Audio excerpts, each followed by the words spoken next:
और इस आग को देखो, इस आग से सीखो। अगर कोई थक गया है इसका मतलब उसने पहाड़ की चढ़ाई कर ली है। तेरे मम्मी पापा का वो गर्व से उठा हुआ सीना। तो मैं अचंभित हो गया। तो वो बच्चा बोला कि मैं तो सर मात्र 6 महीने से यहां हूं।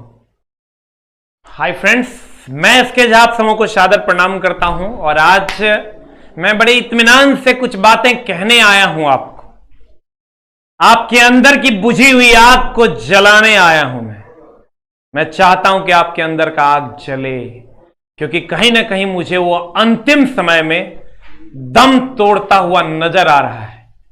तेरे मम्मी पापा का वो गर्व से उठा हुआ सीना, समाज में बैठकर एक अच्छे प्रतिष्ठित कुर्सी पर बैठना, ये कितने गर्व और कितने सम्मान की बात है।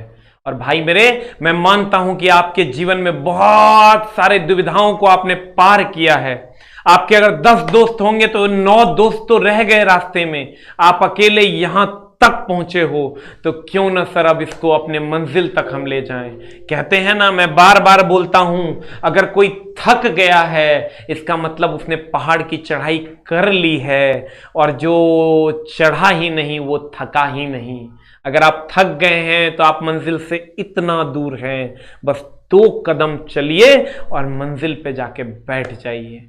मैं मानता हूं कि वैकेंसियां कम हैं, मैं ये भी मानता हूं कि कहीं ना कहीं लोगों की भीड़ ज्यादा है, लेकिन मैं ये नहीं मानता कि जो बच्चे तैयारी करते हैं उनको नौकरी नहीं होती।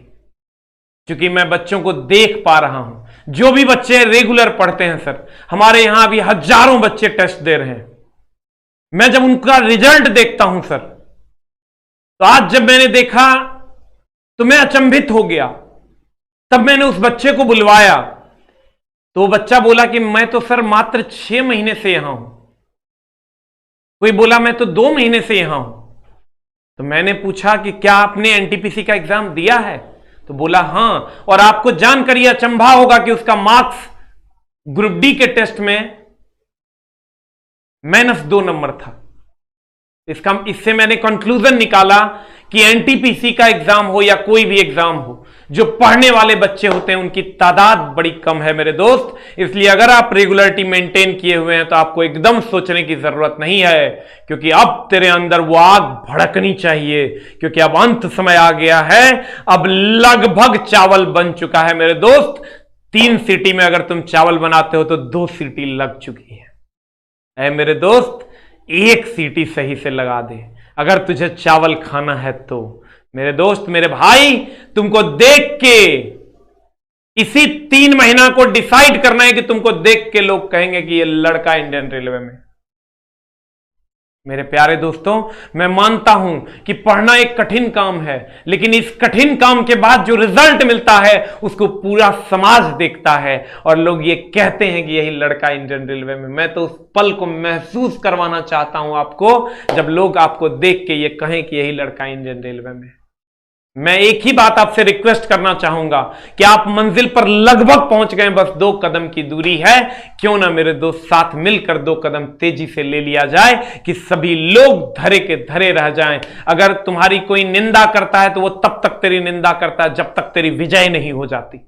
एक बार तेरी विजय हो गई मेरे दोस्त, फिर तेरी निंदा लोग नहीं करेंगे।